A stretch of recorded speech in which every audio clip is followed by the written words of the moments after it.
Hello hi good morning सामान आशा कर समस्ते भले थे मोर भल अच्छी तो आज गोटे आम नुआ भिड को स्वागत जनावि टाइम हो गला पाखापाखि 10टा 10:30 हो गला तो ये आसिक पहुँचे बाप घरे तो यार बहुत जोर शीत लगुच आउटे जंगल जंगल थिला पुणी काटिकी पूरा सफा कर दे कौन कैब बनइबे घर मैंने बाहर लोक आसिक रे मैंने समुद्र बुलते जी सेमती बनई हठात आज आसवा पड़ा घर तो कौन कारण आसीचे आपण मैंने देखला जापर आठी तो कर घर टे जल्दी बाहर मैंने टाइम टा भी गड़े जाऊला ना से कर पारानी आठी आसिक करुचे तो भिडियो कंटिन्यू थी कौन आसला बोली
आम जमती आसिक पहुँचले घरे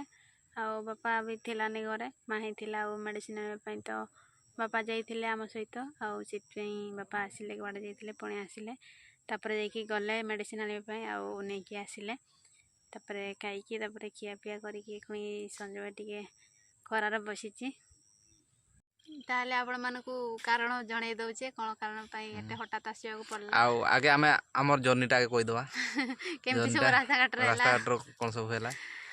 सकाळ तो घरु बाहरले भात भात खाइनो दांत घसीथिले खाइथिले मु एठी तो आसीथिले सेत पई मु दांत घसी बारते खसथिले सेमती एते घसीथिले छाने माने घसीले पळी आसिले आ बाटर कहले मु खाइबी बोली आ मु जे खाइबिनी आ से किनिले बैसिंगा रे कोन किनिलो चॉप बोरा सिंगड़ा सिंगड़ा हां रास्ता रे खाइबा बोले देखिबा मु भाबिली आ एठी खाइबिनी टाइम केना वेस्ट हो आ रास्ता रे फाका देखि खाइबा आ आसिले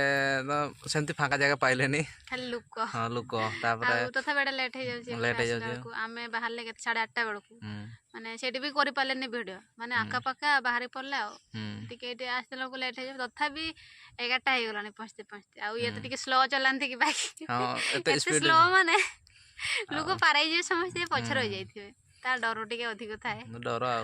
जीवन रे बहुत किछि हां सेटा ठीक कते बड़ा किस होई जबो गारंटी नै सेति पय धीरे आसीबा हिटा सबटु बेटर हमें जेटा 2 घंटा रास्ता को ए चलेबे 3 घंटा लगेबे सेठी हमें सेठरू बेंतरटे बगदा आसिला बेलकू 3 घंटा तारा लागे जाय मिनिमम आ 8:30 बारतिले 9टा 10टा 11टा बेले जेकी पहुंचले घरे आ आसिकी मो मेडिसिन खाइ बोले आस्तिले एठी ना आ मु एमती सिचुएशन पहुंच गेला चलैते चलैते खाइते हेला एमती भूख भी लागिला जे लास्ट रे तो गसिने तो थोड़ा भूख लागबो ना प्रॉब्लम तापरे आमे हळदीपदा पहुंची गले तापरे कहउजंती घर पहुंची गला तो केना खाइबो ना सेते बेलकू बहुत जोर भूख लागुतला आ मु कहूची तुम गुटे गुटे दे दियो मु एडे चलैथिबी एडे खाइबी आ जेते ଗୋଟେ ପିକଅପ୍ରେ ଲୋକ ଯାଉଥିଲେ କେଡ଼େ ତାଙ୍କର ସେ ରୋଷେଇ ଏକା ନାକି ସେଇ କ'ଣ ଏବେ ତ ଚାଲିଛି ପ୍ରୋଗ୍ରାମ କ'ଣ କି ପ୍ରୋଗ୍ରାମ ପ୍ରୋଗ୍ରାମ ମାନେ এখন ପାର୍ଟି ବେଶୀ ଦଉଛନ୍ତି ନା ବିଜେଡି ବିଜେପି ପୁରା କଣ୍ଟେଷ୍ଟ ଚାଲିଛି ଆଉ ସେଟା ବୋଧେ ଯାଉଛନ୍ତି ରୋଷେଇ ପୁରା ପୁରା ରିଜର୍ଭ ପୁରା ସେ ବରଯାତ୍ରୀ ପରୀକ୍ଷା ତାଙ୍କ ପଛରେ ଚଲେଇଥିଲେ ଆଉ ଏ ସେମାନେ ଲାଜ କରୁଛନ୍ତି। ସେମାନେ ଚାହୁଁଥିଲେ ନା ଆଉ ଲାଜ କେଠି କରିବୁନି ଆଉ ସେଥିପାଇଁ ମୁଁ ଖାଇଲିନି ମୁଁ କହୁଛି ଏମାନଙ୍କୁ ଆଗେ ପାରେଇଦେବା ତାପରେ ଖାଇବା ତାପରେ ସେମାନଙ୍କୁ ପାରେଇଲା ପରେ ତାପରେ ଖାଇବା ଷ୍ଟାର୍ଟ କରି ସେ 4ଟା ମାତ୍ର ଖାଇଥିଲି ଆଉ ଅଛି ଘରେ ଘରେ ବାପା ଅଛି ଘରେ ଯାହା ଦେଇ ବୁଲିଥିଲି ଗୋଟେ ଦିଟା ଆଉ ପୁଣି ଅଛି ଛଅଟା ଯାହା ଗୋଟେ ଆମର ଖାଇଲା ଅଛି ତାପରେ ଘରକୁ ପହଞ୍ଚିଲା ପରେ ଦେଖିଲି ଯେ ଶୁଖିଲା ଭାତ ହେଇଛି ତରକାରୀ ହେଇନି ତରକାରୀ ହେଇନଥିଲା ତାପରେ ମାଛ ରାନ୍ଧିଲେ ନା ମାଛ ବାଛିକି ରଖିଥିଲେ ମା ମାଛ ଭାଜିକି ଲୁଣ ରାନ୍ଧିଥିଲେ ଲଙ୍କା ଗୋଳେଇକି ରଖିଥିଲେ ଆଉ ଆସିକି ଏ, ବାପା କହୁଛି ତରକାରୀ ଟିକେ ବସେଇଦେ ଆଉ ଭାତ ଖାଇବ ହୁଁ, ଏତେବେଳକୁ 11ଟା ହେଇଗଲାଣି ଏବେ ଭୋକରେ ତାର ଅବସ୍ଥା ଆଜି ଢିଲା ହେଇଯାଇଥିବ ହୁଁ, ମୁଁ ବି ତ କେତେଟା ବେଳେ ଖାଉଛି ଆଜି ଗୋଟେ ବେଳେ ଯାଇକି ଭାତ ସକାଳକା ଭାତ ହୁଁ। ସିଏ ଔଷଧ ଆଗେ ଖାଇଲେ ନା ମେଡିସିନ ଆଣିବା ପାଇଁ ଏଠି ଆସିଛେ ଆମେ ହଁ ସେଥିପାଇଁ ସେ ଘରେ ବି ମେଡ଼ିସିନ ଜଣେଇ ପାରିଲେନି ଜଲ୍ଦି ଟିକେ ବ୍ୟସ୍ତତା ଉପରେ ଆସିଲେ ଆଉ ମେଡିସିନ ଏଠି ଆଣିବା ପାଇଁ ଆସିଥିଲେ ଆଉ ସେ ଦେଶୀ ଔଷଧ କୁହନ୍ତି ଆପଣ ଜାଣିଥିବେ ପ୍ରାୟ ଲୋକ ଦେଶୀ ଔଷଧ କ'ଣ ମାନେ ଡାକ୍ତର ଔଷଧ ନୁହଁ ସେଇଟା ଚେର ମୂଳ ଦେଇକି ତିଆରି କରାଯାଏ ଆଉ ସେଇ ଔଷଧ ନେବା ପାଇଁ ଆସିଛେ ଆଉ ସେ ଖାଇଦେଲି ଆଉ ବନେଇ ନାହିଁ ଆଉ ସେଇଟା ବନେଇ ଦେବ ଖରା ବି ତ ଚାଲିଗଲାଣି ଏବେ ଟାଇମ୍ 3ଟା 4ଟା ହେଇଗଲାଣି ତେବେ ବନେଇନେ ପୁଣି କାଲି ସକାଳେ ଯାଇକି ବନା ହେବ ପୁଣି ଖିଆ ହେବ ସେଇଥିପାଇଁ ଆସିଛେ ଆମେ ଏଇ ମେଡ଼ିସିନ ନେବା ପାଇଁ ହଠାତ୍ ଆଜି ହିଁ ଆସିବାକୁ ପଡ଼ିଲା ଆଉ ସକାଳେ ନହେଲେ ଆମର ସେମିତି କିଛି ପ୍ରୋଗ୍ରାମ ଥିଲାନି ଆସିବାର କେହି ବି ଜାଣିନାହାନ୍ତି ସେଠି ଆସିକି ଯେତେବେଳେ ଫୋନ୍ କରୁଛି ସମସ୍ତେ ସକ୍ ହେଇଯାଉଛନ୍ତି କହୁଛନ୍ତି ଗଲା କାଲି ତ କାହିଁ କିଛି କହୁନ ଯେ ଆସିବା ବୋଲି କି ବାପା ଘରକୁ ଯିବା ବୋଲି ଆମେ କହୁଛେ ନା ଏଇଟା ହଠାତ୍ ମାରି କେହି ବି ଜାଣିନାହାନ୍ତି ଆମେ ଆସିବା ବୋଲି ଏମିତି ଆମେ ବି ଜାଣିଥିଲେନି କି ଆମେ ଆସିବା ବୋଲି ଗୋଟେ ହଠାତ୍ ଆସିଗଲେ ଆଉ ତାହେଲେ ସେଇ କାରଣରୁ ଆସିଥିଲେ ଆଉ ଆପଣମାନଙ୍କୁ ତ ଜଣେଇଥିଲେ ନାଇଁ କ'ଣ କାରଣ ବୋଲି ବହୁତ ଆର୍ଜେଣ୍ଟ ପଡ଼ିଲା ସେଥିପାଇଁ ପଳେଇ ଆସିଲେ ମେଡ଼ିସିନ ନେବା ପାଇଁ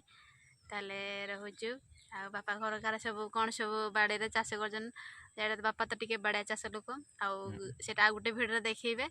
ଆଉ ଗୋଟେ ନେକ୍ସଟ ପାର୍ଟରେ ଆଉ କ'ଣ ସବୁ ଚାଷ କରୁଛନ୍ତି ସିଏ ବହୁତ ପ୍ରକାର ଚାଷ ବାଡ଼ିକୁ ଗଲେ କରିଛନ୍ତି ଆମେ ଦେଖେଇବା ହଁ ଏବେ ଘରେ ଅଛେ ଆମେ ବାଡ଼ିକୁ ଗଲେ ଦେଖିବା ଆଉ ଗୋଟେ ଭିଡ଼ିଓରେ କାଲି ଦେଖିବେ ତାହେଲେ ରହୁଛି ଭିଡ଼ିଓରେ କଣ୍ଟିନ୍ୟୁ ହେଇଥିବେ ଆଉ ଆମ ଭିଡ଼ିଓରେ ଟିକେ ସବସ୍କ୍ରାଇବ୍ କରିଦେବେ ପ୍ଲିଜ୍ କାହିଁକିନା ଆମେ ଯେତିକି ଭିଡ଼ିଓ ଛାଡ଼ିବା ପ୍ରଥମେ ସର୍ବପ୍ରଥମେ ଆପଣମାନଙ୍କୁ ପ୍ରଥମକୁ ଯିବ ନୋଟିଫିକେସନ୍ ହଁ ଆଉ ସେଇଥିପାଇଁ ଟିକେ ସବସ୍କ୍ରାଇବ୍ କରିଦେବେ ଦେନେ କାଲି ପୁଣି କ'ଣ ସବୁ ଭିଡ଼ିଓ ଛାଡ଼ିବେ ଆପଣମାନଙ୍କ ପାଖକୁ ଯିବ ତାହେଲେ ରହୁଛେ ପୁଣି ଆଉ ଗୋଟେ ଭିଡ଼ିଓ ଦେଖାହେବ ବାଏ ବାଏ ବାଏ ବାଏ